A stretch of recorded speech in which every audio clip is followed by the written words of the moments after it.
Hello everyone, আমরা inspire fitness by Sohel Taj থেকে আরেকটি এপিসোড নিয়ে এসেছি আপনাদের সামনে। আজকে আমাদের সাথে আছেন মিস্টার দেলোয়ার হোসেন।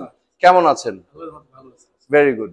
তো আজকে দেলোয়ার হোসেন সাহেব আমাদেরকে দেখাবেন কিভাবে বয়স বাড়ার সাথে সাথে আমরা আমাদের ব্যালেন্স এবং মোবিলিটি ধরে রাখতে পারি।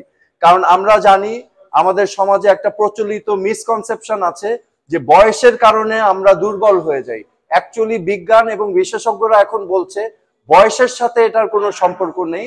এটা মূলত হয় আমরা যখন আমাদের শরীরকে নিষ্ক্রিয় করে ফেলি, তখন আমাদের ব্যালেন্স এবং মোবিলিটিতে ব্যাঘাত ঘটে।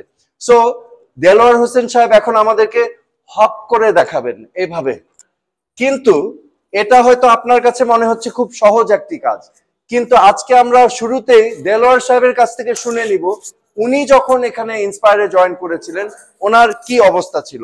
আপনি একটু সংক্ষেপে বলেন যে আপনি যখন ইন্সপায়ার জয়েন করেছিলেন আপনি কি সঠিকভাবে হাঁটতে পারতেন? আমি যখন জয়েন করছি তো হাঁটতে এলোমেলো হয়ে যেত, মানে ভেরি স্ট্রেট হয়ে যেতেই পারতাম না। আসলে এখন আমি তো স্ট্রেট হয়ে যেতে পারি।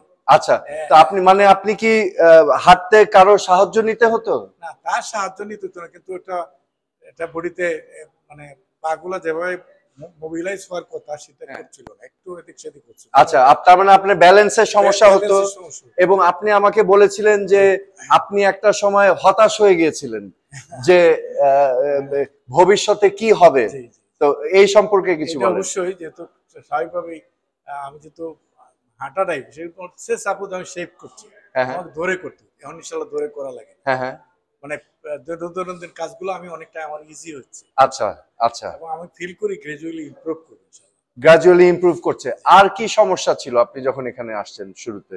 মেইনলি সমস্যাই তো আমি যে মনে করেন আমি হাঁটছি, মানে আমি খোরাচ্ছি কেন, খোরার না, পায়ে কোনো প্রবলেম নেই, নাম্বার 4-5 প্রবলেম, সেটার জন্য অনেক ওষুধ খাচ্ছি, কিন্তু কোনো কাজ হচ্ছিল না। আমার কাছে মনে হচ্ছে যে এনেছে আপনার যে ইন্সপিরেশন, আপনার উৎসাহ এবং আপনি যেভাবে আমাকে সাপোর্ট দিচ্ছেন, এটা প্রেক্ষিতে আমি ফিল করছি ভালো হয়েছে, ভালোর দিকে। এবং আপনি ওই দিন আমাকে বলেছিলেন যে আমি কল্পনাই করতে পারি নাই যে এরকম ইমপ্রুভমেন্ট হবে। Very right, very right. Okay, আমার যে ইমপ্রুভমেন্টটা একটু রেডিক্যাল চেঞ্জ হচ্ছে।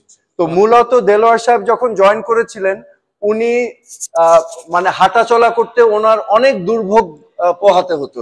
তো ওনাকে সহায়তা করতে হতো, নয়তো উনি খোরাতে হতো অনেক সময়, অ্যাজ ইফ পড়ে যাচ্ছেন, ব্যালেন্স রাখতে কষ্ট হচ্ছিল। এটা এখন আমরা জানি যে উনি যেহেতু নিষ্ক্রিয় হয়ে গিয়েছিলেন, উনি একজন অ্যাকাউন্টেন্ট, খুব ফেমাস অ্যাকাউন্টেন্ট, প্রফেশনাল অ্যাকাউন্টেন্ট। তো ওনার